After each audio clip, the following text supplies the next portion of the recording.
여호수아가 나이가 많아 늙음에 여호와께서 그에게 이르시되 너는 나이가 많아 늙었고 얻을 땅이 매우 많이 남아 있도다. 이 남은 땅은 이러하니 블레셋 사람의 모든 지역과 그슬 족속의 모든 지역 곧 애굽왕 사울 시내에서부터 가나안 사람에게 속한 북쪽 에그론 경계까지와 블레셋 사람의 5 통치자들의 땅 곧 가사 족속과 아스돗 족속과 아스글론 족속과 가드 족속과 에그론 족속과 또 남쪽 아위 족속의 땅과 또 가나안 족속의 모든 땅과 시돈 사람에게 속한 무아라와 아모리 족속의 경계 아벡까지와 또 그발 족속의 땅과 해 뜨는 곳에 온 레바논 곧 헤르몬산 아래 발갓에서부터 하맛에 들어가는 곳까지와 또 레바논에서부터 미스로본 마임까지 산지의 모든 주민 곧 모든 시돈 사람의 땅이라. 내가 그들을 이스라엘 자손 앞에서 쫓아내리니 너는 내가 명령한 대로 그 땅을 이스라엘에게 분배하여 기업이 되게 하되 너는 이 땅을 9지파와 므낫세 반지파에게 나누어 기업이 되게 하라 하셨더라. 므낫세 반지파와 함께 르우벤 족속과 갓 족속은 요단 저편 동쪽에서 그들의 기업을 모세에게 받았는데 여호와의 종 모세가 그들에게 준 것은 이러하니 곧 아르논 골짜기가에 있는 아로엘에서부터 골짜기 가운데 있는 성읍과 디본까지 이르는 메드바온 평지와 헤스본에서 다스리던 아모리 족속의 왕 시혼의 모든 성읍 곧 암몬 자손의 경계까지와 길르앗과 및 구술 족속과 마아갓 족속의 지역과 온 헤르몬 산과 살르가까지 온 바산 곧 르바의 남은 족속으로서 아스타롯과 에드레이에서 다스리던 바산 왕 옥의 온 나라라. 모세가 이 땅의 사람들을 쳐서 쫓아냈어도 그술 족속과 마아갓 족속은 이스라엘 자손이 쫓아내지 아니하였으므로 그술과 마아갓이 오늘까지 이스라엘 가운데서 거주하니라.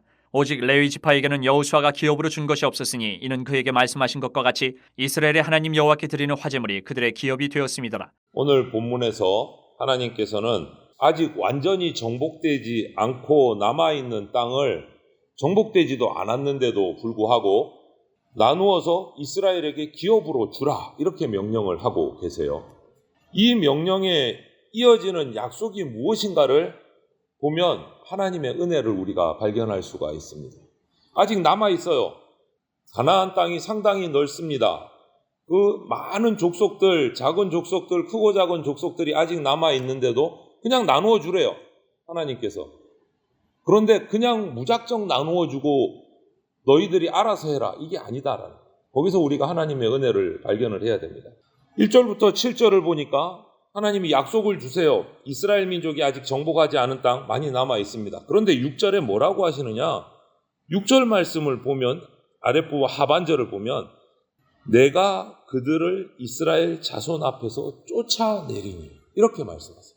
이제 아직 정복되지 않은 그런데 여호수아는 나이가 많아서 이제 늙어서 더 이상 전쟁으로 나갈 수 없는 그러한 상황이 된데 이제는 그럼 내가 직접 쫓아내겠다. 내가 직접 하나님께서 약속하신 거예요. 직접 하나님께서 가나안 족속들을 쫓아내실 테니까 너희들은 기업을 나눠라 이렇게 명령하십니다. 아직 정복하지 않은 땅을 믿음으로 나누라고 주시는 거예요. 믿음으로 나누.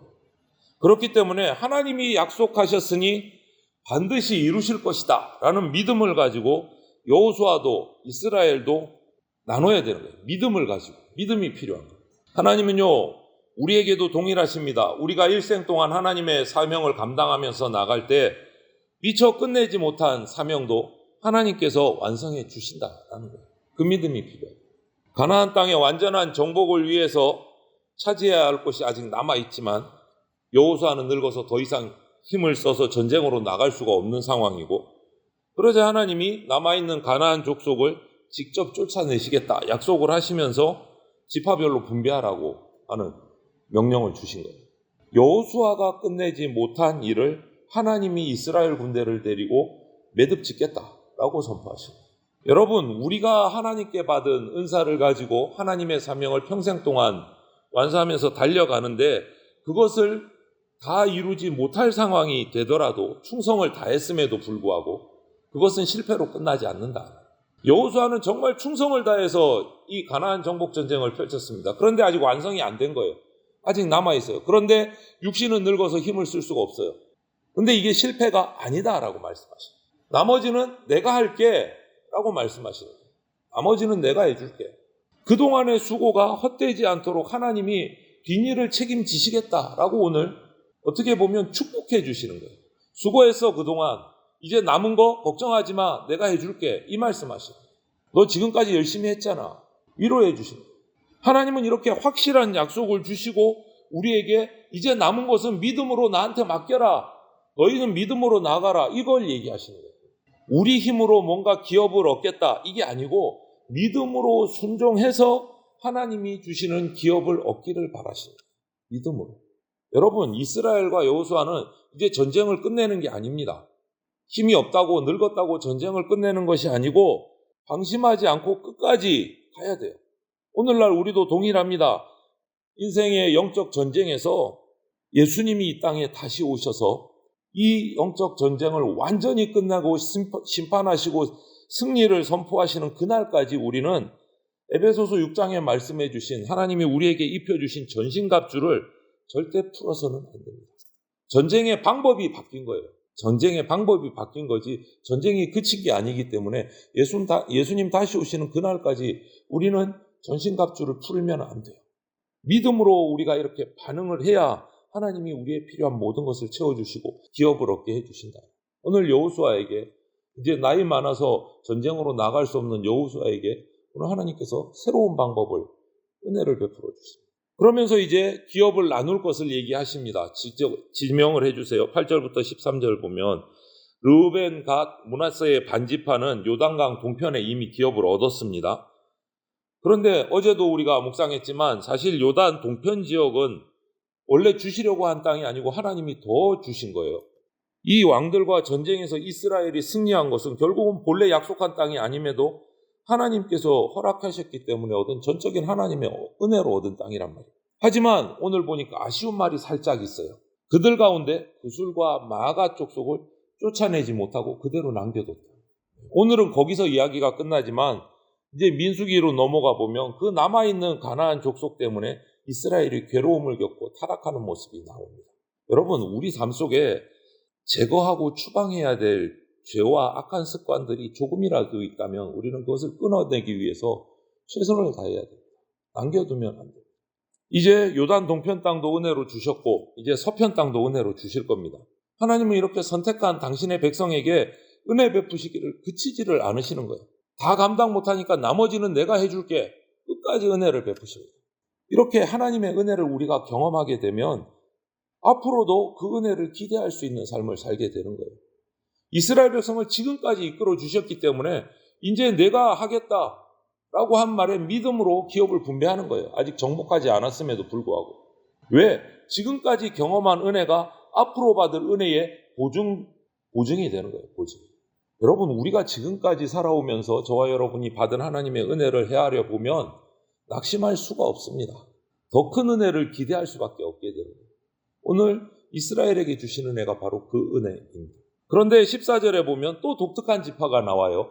레위 지파는 다른 지파들과 다르게 땅을 기업으로 받지 못했습니다. 하나님이 레위 지파의 기업이 되어 주셨기 때문에 레위 사람들은 이스라엘 백성이 하나님께 제사를 드리기 위해서 가지고 오는 그 제물, 화제물을 기업으로 삼아야 된다라고 말씀하셨어요. 레위 지파에게는 땅을 주시지 않고 여호와께 드리는 제물이 레위 지파의 기업이 된 거예요. 이 말은 앞으로 레위 지파의 삶은 하나님 앞에 예배드리는 일, 섬기는 일, 백성들에게 하나님의 율법을 가르치고 하나님의 용서를 증거하는 것이 레위 지파의 일이고 기업이에요. 그로 말미암아 하나님께서 그들에게 은혜를 부어주시겠다라고 말씀하시는 거예요. 사실 그런데 현실적인 시선에서 바라보면 이제 레위 사람들의 이 삶의 유지는 이스라엘 백성들이 하나님을 얼마나 바르게 잘 섬기는가에 달려있는 거예요. 부지런히 하나님 앞에 와서 빠뜨리지 않고 제사하고 예배하고 할 때 레위 지파의 삶은 유지가 되는 거예요.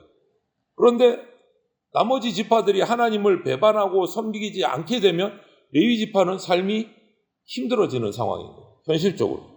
그렇기 때문에 레위 사람들에게는요, 하나님을 향한 더 큰 믿음이 필요한 거예요. 그래서 하나님은 이런 레위 지파를 가리켜서 신명기 10장 9절에 보면 그들은 여호와를 기업으로 받았다. 이렇게 기록하고 있어요. 여호와를 기업으로 받았다. 레위 지파의 복이 땅을 받은 다른 지파보다 더 뛰어난 기업이다 라고 말씀하시는 거예요. 시편 73편에도 찬양한 것처럼 시인이 하나님을 가까이 하는 것보다 더 좋은 복은 없습니다. 하나님이 채워주실 것이기 때문에. 여러분, 이 시대를 우리가 믿음으로 살아가는 성도가 되었습니다. 우리에게 약속된 기업은 하늘나라이고 하나님입니다. 이 땅에 속한 게 아닙니다. 하나님이 우리의 진짜 참된 기업이 되어 주십니다. 하나님 외에 땅의 어떤 세속적인 기업에 더 관심을 쏟는 그러한 삶을 우리가 살지 않아야 됩니다. 그거는 참 성숙하지 못한 모습이에요. 하나님을 우리의 진짜 기업으로 삼아야 됩니다. 하나님은 약속하신 기업을 반드시 주십니다. 반드시. 그리고 직접 우리의 기업이 되어 주시는 분이십니다. 우리에게 가장 좋은 것을 주시는 분이십니다. 이 하나님의 약속을 믿고 하나님을 구하는 저와 여러분들이 되시기를 바랍니다.